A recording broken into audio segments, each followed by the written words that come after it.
बातमीपत्रामध्ये आता पाहणार आहोत 25 मिनिटात 50 बातम्या अतिशय वेगवान स्वरूपात सुरुवात करूयात।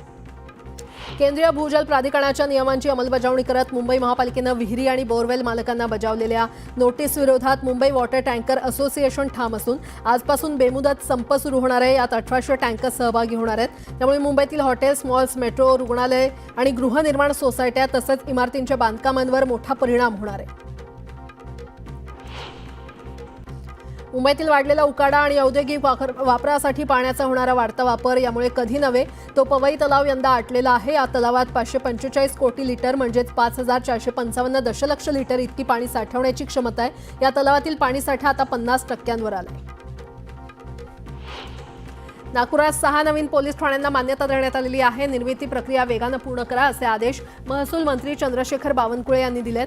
वडोदा, बाजारगाव, मोहोपा, पाचगाव, नांद आणि कान्होली बारा या 6 ठिकाणी नवीन पोलीस ठाण्यांची उभारणी केली जाणार आहे। मुंबई आणि दिल्लीसह अनेक शहरांमध्ये मोठ्या प्रमाणात प्रदूषण आहे, त्यामुळे नागरिक हैराण आहेत। या पार्श्वभूमीवर आता सर्व सरकारी विभागांमध्ये इलेक्ट्रिक वाहनं घेण्यासाठीचा प्रस्ताव द्या असे आदेश सर्वोच्च न्यायालयाने केंद्र सरकारला दिलेत। वांद्रे येथील मुंबई उच्च न्यायालयाच्या नवीन इमारत संकुलाच्या बांधकामासाठी 2.15 एकर जमीन 30 एप्रिलपर्यंत सुपूर्द केली जाईल अशी माहिती राज्य सरकारने सर्वोच्च न्यायालयामध्ये बुधवारी सादर केली। संजय गांधी राष्ट्रीय उद्यानातील पात्र अतिक्रमणांच्या पुनर्वसाच्या आणि अपात्र अतिक्रमणांच्या निष्कासनाच्या प्रक्रियेवरील संनियंत्रणासाठी राज्य सरकारने समित्यांची स्थापना केली आहे। मुंबई उपनगर जिल्हा आणि ठाणे जिल्ह्याकरता प्रत्येकी 7 सदस्यांच्या 2 स्वतंत्र समित्या गठीत करण्यात आलेल्या आहेत। गोरगरीब आणि सर्वसामान्यांसाठी असलेल्या सरकारी जे रुग्णालयात पहिल्यांदाच अत्याधुनिक रोबोटिक शस्त्रक्रिया करण्यात आल्या। जनरल सर्जरी विभागाच्या डॉक्टरांनी या प्रणालीच्या माध्यमातून पहिल्याच दिवशी 3 रुग्णांवर यशस्वी जटिल शस्त्रक्रिया केल्यात। भविष्यात रोबोटिक प्रणालीच्या सहाय्याने 500 अधिक रुग्णांवर मोफत शस्त्रक्रिया करण्याचा दावा रुग्णालय प्रशासनाने केलेला आहे। नवी मुंबई पालिकेने मालमत्ता करापोटी सन 2024-25च्या अर्थसंकल्पाचं 800 कोटी रकमेचं उद्दिष्ट नजरेसमोर ठेवलं होतं, पण पालिकेने 826 कोटींचा टप्पा पार केलाय। पालिकेने गत आर्थिक वर्षात 483 थकीत मालमत्ता करधारकांवर जप्तीची कारवाई केली आहे। या कारवाईतून पालिकेने 19 कोटींचा महसूल प्राप्त केला होता। मार्च महिन्यात वाशी वाहतूक शाखेनं बेशिस्त वाहन चालकांविरोधात विशेष मोहीम राबवली होती। यात नियमांचं उल्लंघन करणाऱ्या 17,000 वाहनांवर दंड ठोठावण्यात आलाय।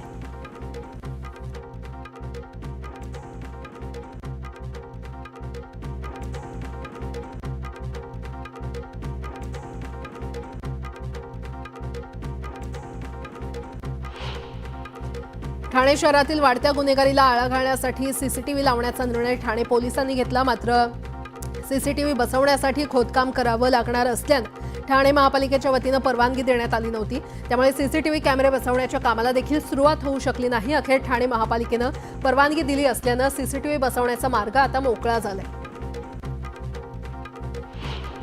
उन्हाळ्यात काही विक्रेते स्वस्त किमतीत शरीराला हानिकारक ठरतील असे शीतपेय आणि बर्फ विकण्याचा प्रयत्न करतात। त्यामुळे एफडीए प्रशासन विभागाने याची दखल घेत अशा विक्रेत्यांना आपल्या रडारवर आणण्यास सुरुवात केली आहे। विशेष मोहीम सुरू करून नागरिकांच्या आरोग्याशी खेळणाऱ्यांना दणका देण्याच्या पथक तयारीत आहे। 2024 या संपूर्ण वर्षात 15 वर्ष किंवा त्यापेक्षा जास्त वयाच्या व्यक्तींमध्ये बेरोजगारी दर वर्ष 2023च्या तुलनेमध्ये किंचित घसरलेला आहे, तर हा दर 5% वरून घटून 4.9% आलाय। हॉस्पिटलमध्ये उपचार घेणाऱ्या कॅन्सर रुग्णांना अन्न आणि निवारा देण्यासाठी एका धर्मादाय संस्थेने उभारलेली इमारत पाडण्याच्या दुर्व्यवहाराच्या आणि मनमानी कृतीबद्दल उच्च न्यायालयाने मुंबई महानगरपालिकेला 2 लाख रुपयांचा दंड ठोठावलाय। मुंबई पुणे प्रवास आणखी जलद करता यावा म्हणून कर्जत लोणावळ्या दरम्यान दुहेरी मार्ग तयार करण्यासाठी 2 सविस्तर प्रकल्प अहवाल मध्य रेल्वेने तयार केलेले आहेत। रेल्वे बोर्डाला सादर केले असून मंजुरी मिळाल्यानंतर प्रकल्पाचं काम सुरू करण्यात येणार आहे। ठाणे महापालिकेला पहिल्या टप्प्यात 115 कोटी रुपयांचे तर बुधवारी 98 कोटी रुपयांचे कर्ज प्राप्त झाले आहेत। पालिकेवरील दायित्व कमी करण्यासाठी आणखी 468 कोटींचं कर्ज मिळवण्यासाठी महापालिकेने राज्य शासनाकडे पत्र व्यवहार केला।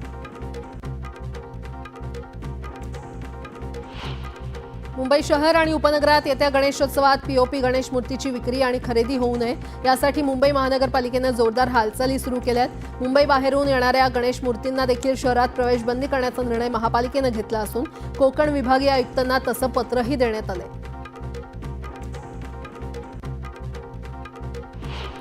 रस्ते अपघातात उपचाराअभावी मोठ्या संख्येनं जीव जातात आणि अशा परिस्थितीमध्ये रस्ते अपघातग्रस्तांना कॅशलेस वैद्यकीय उपचार देण्यासाठी योजना तयार करण्यात इतका विलंब का झाला या प्रकरणी सर्वोच्च न्यायालयानं अशी प्रश्नांची सरबत्ती करत सर्वोच्च न्यायालयानं केंद्र सरकारला झापलंय। पुण्यातील महापालिकेच्या समान पाणीपुरवठा योजनेला 8 वर्ष झाली, मात्र अद्यापही या योजनेतील पाणी साठवण करणाऱ्या टाक्यांचं काम पूर्ण झालं नाहीये। विविध कारणांमुळे होणाऱ्या विलंबामुळे 3 वेळा मुदतवाढ देण्यात आली, तरीही 86 पैकी 66 पाण्याच्या टाक्या बांधून झाल्या।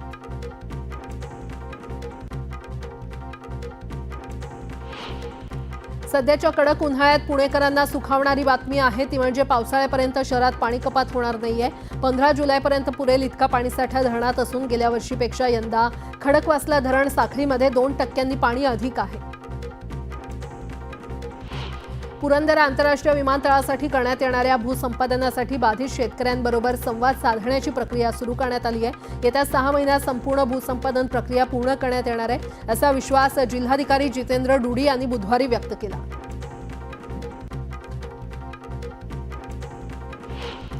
पुण्यात पदपथांवर लावण्यात आलेले आणि पादचाऱ्यांना अडथळा ठरणारे डीपी काढून टाकण्याचा आदेश उच्च न्यायालयानं दिलाय। या आदेशामुळे पालिकेची तारांबळ उडाली आहे। पदपथांवरील डीपी काढून टाकल्यास ते बसवायचे कुठे यासाठी पालिकेकडून जागेचा शोध सुरू आहे।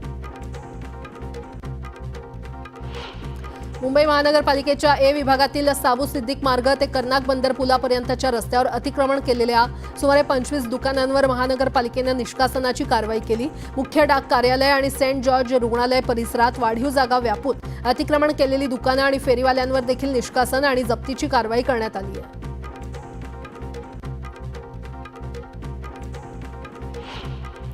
आरएमसी प्रकल्पातून तयार मिश्रण वाहून नेणाऱ्या वाहनांची संख्या वाढवण्यात यावी याबाबत आवश्यक कार्यवाही करण्याच्या सूचना अतिरिक्त महानगरपालिका आयुक्त अभिजित बांगर यांनी यंत्रणांना दिल्यात। सध्या सुरू असलेली रस्त्यांची कामं कोणत्याही परिस्थितीमध्ये 31 मे पर्यंत पूर्ण होणं गरजेचं असल्याचंही त्यांनी नमूद केलं।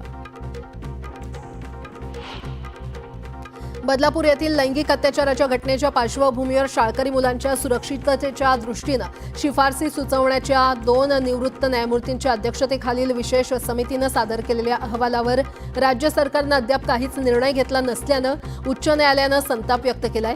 या शिफारशी स्वीकारून त्याची अंमलबजावणी करण्यासाठी बदलापूरसारखी घटना घडण्याची वाट पाहत आहात का? अशा घटना रोखण्यासाठी सरकार खरंच गंभीर आहे का असा उद्विग्न प्रश्न देखील न्यायालयानं सरकारला केलाय। एल्फिस्टन येथील पूर्वेकडून पश्चिमेकडे जाणारा पूल तोडण्याचं काम लवकरच सुरू होणार आहे। प्रभादेवी स्टेशनच्या पश्चिमेकडून पूर्वेला सेंट्रल रेल्वे वर्कशॉपपर्यंत पादचारी पूल तयार होत नाही, तोपर्यंत हा पूल तोडण्यात येऊ नये असं खासदार अरविंद सावंत यांचे पालिका आयुक्तांना त्यांनी पत्र दिले। घरगुती सिलेंडर पेट्रोल डिझेलमध्ये झालेली दरवाढ याच्या विरोधात ठाकरे गट आक्रमक झालाय। विक्रोळीमध्ये ठाकरे गटाकडून केंद्र सरकारची तिरडी यात्रा काढण्यात आली। यात आमदार सुनील राऊत यांनी देखील सहभाग घेतला। मुंब्रा रेल्वे स्थानकाजवळ रेल्वे रुळालगत आग लागली होती। 5 आणि 6 रेल्वे ट्रॅकला लागूनच ही आग लागल्यानं रेल्वे गाड्या धीम्या गतीनं जात होत्या। सध्या ही आग आटोक्यात आणली असून ही आग लावली की लागली याबद्दल अजून अस्पष्टता आहे। अमरावतीच्या पंचवटी आणि राजकमल चौकात भर रस्त्यात रील करणाऱ्या दोघांनी अखेर माफी मागितली। त्यांचा व्हिडिओ सोशल मीडियावर व्हायरल झाल्यानं दोघांविरोधात गाडगेनगर पोलीस स्टेशनमध्ये गुन्हा दाखल करण्यात आला। त्यानंतर त्यांनी माफी मागितली आहे, तसंच इतरांनी असं कृत्य करू नये असं आवाहन केलं। वक्फ सुधारणा विधेयकाविरोधात धाराशिवमध्ये मुस्लिम समाज रस्त्यावर उतरला। धाराशिव शहरात आंदोलन करत कायद्याविरोधात आणि सरकारविरोधात जोरदार घोषणाबाजी केली। यवतमाळच्या आर्णी तालुक्यात वादळी वाऱ्यासह अवकाळी पावसानं हजेरी लावली। यामुळे पिकांचं नुकसान होण्याची भीती असल्यानं बळीराजा हवालदिल झालाय। यवतमाळच्या पुसद इथे विद्युत वितरणासाठी वापरण्यात येणारे बहुतांश रोहित्र उघडे असल्याचं समोर आलंय। याद्वारे नागरिकांच्या जीवाशी खेळ सुरू असून रोहित्रांची दुरुस्ती करण्याची मागणी होती। रायगड वाहतूक शाखेनं वाहतुकीच्या नियमांचं उल्लंघन करणाऱ्यांवर कारवाईचा बडगा उगारलाय। एप्रिल 2024 पासून मार्च 2025 पर्यंत 1,31,887 वाहनांवर कारवाई करण्यात आली आहे। यावेळी चालकांना तब्बल 11,62,00,000 दंड आकारण्यात आला।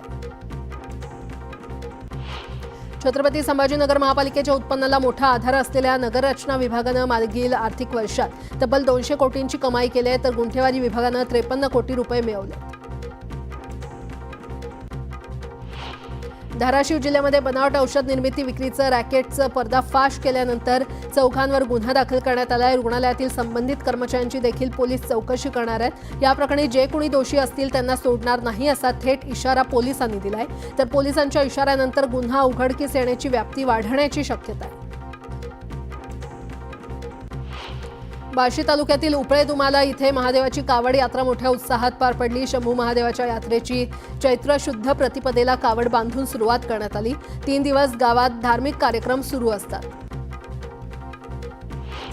वणी शहराची जीवनदायी म्हणून ओळख असलेल्या निरगुडा नदीची दयनीय अवस्था झाली आहे. नदीमध्ये कचऱ्याचे ढिगारे साचल्यानं पिण्याचं पाणी दूषित झालंय. सर्वत्र घाण पसरल्यानं नागरिकांचं आरोग्य धोक्यात आलंय. दिल्लीला जाणारी विशेष रेल्वे काही तासातच फुल झाली. छत्रपती संभाजीनगरचा कोटा फुल झाल्यानं आरक्षण मिळत नाही आणि त्यामुळे प्रवासी काहीसे चिंतित आहेत. महाराष्ट्राचे कुलदैवत जेजुरीच्या खंडोबा मंदिर आणि गडकोटाला राज्यस्तरीय संरक्षित स्मारकाचा दर्जा शासनाच्या पुरातत्व खात्यानं घोषित केलाय, अशी माहिती श्री मार्तंड देवस्थानच्या विश्वस्त मंडळानं दिली आहे. आमदार बापूसाहेब पठारे यांच्या चिरंजीवाच्या लग्न समारंभासाठी खराडी येथे जात असताना जयंत पाटील यांनी मेट्रोनं प्रवास केला. पुण्यातील वाहतूक कोंडीला कंटाळून जयंत पाटील यांनी मेट्रोनं प्रवास केल्याचं पाहायला मिळालं. कराडच्या कातर खटाव इथे श्री महालक्ष्मी केसरी बैलगाडा शर्यतीमध्ये थरार पाहायला मिळाला. शर्यतीमध्ये तांबवे गावच्या जावेद मुल्ला यांच्या डबल हिंद केसरी सर्जा आणि कोरेगाव तालुक्यातील डबल महाराष्ट्र केसरी रायबा या बैल जोडीनं पहिल्या क्रमांकाचं 81,000चं बक्षीस पटकावलं. आदर्श नागरी पतसंस्थेमध्ये हजारो ठेवीदारांच्या 200 कोटींवरील ठेवी अडकून पडलेल्या आहेत. विमा संरक्षण कवच अंतर्गत 5 लाखांपर्यंतच्या ठेवी सुरक्षित आहेत. दरम्यान आता उपलब्ध जमा रकमेतून 40,000पर्यंतच्या ठेवी परत करण्याचा निर्णय प्रशासक समितीनं घेतलाय. भारतानं चालू आर्थिक वर्षात 8 एप्रिलपर्यंत 2,87,204 टन साखरेची निर्यात केली आहे. यामध्ये सर्वाधिक 51,596 टन साखर सोमालियाला पाठवण्यात आली आहे, अशी माहिती अखिल भारतीय साखर व्यापार संघटनेनं दिलेली आहे. सांगलीच्या मिरज पूर्व भागातील लक्ष्मीवाडी आरग येथील ग्रामदैवत श्री महालक्ष्मी देवीची यात्रा मोठ्या उत्साहात संपन्न झाली. यात्रेचा मुख्य दिवस असल्यानं यानिमित्त दिवसभर भाविकांची मोठी गर्दी झाली होती. मुंबई पुणे यशवंतराव चव्हाण द्रुतगती लगत अनधिकृतपणे लावण्यात आलेल्या जाहिरात फलकांवर त्वरित कारवाई करण्यात यावी, अशी मागणी मनसेनं केली आहे. 1 महिन्यात कारवाई न झाल्यास तीव्र आंदोलनाचा इशारा देण्यात आला आहे. रत्नागिरी जिल्ह्यातील हणे समुद्रकिनारी भक्ष्याच्या शोधात असलेल्या 4 दुर्मिळ उदमांजरांचं दर्शन झालं. समुद्रातील मासे पकडून खाताना ही मांजर दिसून आली. उदमांजराची जात सध्या दुर्मिळ होत चालली आहे. चिंचवड लिंक रोड ते काळेवाडीला जोडणाऱ्या एम्पायर इस्टेट येथील रॅम्पचं 95% काम पूर्ण झालंय. रॅम्प लवकरच नागरिकांच्या सेवेसाठी खुला करण्यात येणार आहे. देहू रोड इथल्या किनई गावाजवळच्या आर्मी डेपो परिसरात बिबट्या दिसला. यानंतर वन विभागानं परिसरात ग्रामस्थांना खबरदारीचा इशारा दिला. मावळमध्ये डोणे ग्रामदैवताच्या उत्सवानिमित्त विविध कार्यक्रमांचं आयोजन करण्यात आलंय. उत्सवानिमित्त मंदिराला आकर्षक विद्युत रोषणाई आणि रंगबिरंगी फुलांची सजावट करण्यात आली आहे. देवीची पालखी छबिना मिरवणूक टाळ मृदुंग आणि ढोल ताशांच्या गजरात काढण्यात आली.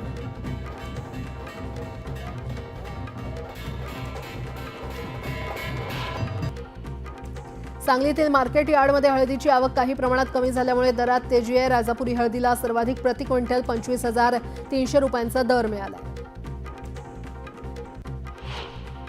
मावळ तालुक्यात सांगली सातारच्या धर्तीवर पहिल्यांदा 3 फेऱ्यांची ओपन मैदान भव्य बैलगाडा शर्यत आयोजित करण्यात आली होती. या शर्यतीमध्ये संपूर्ण महाराष्ट्रातून 500 बैलगाडे धावले.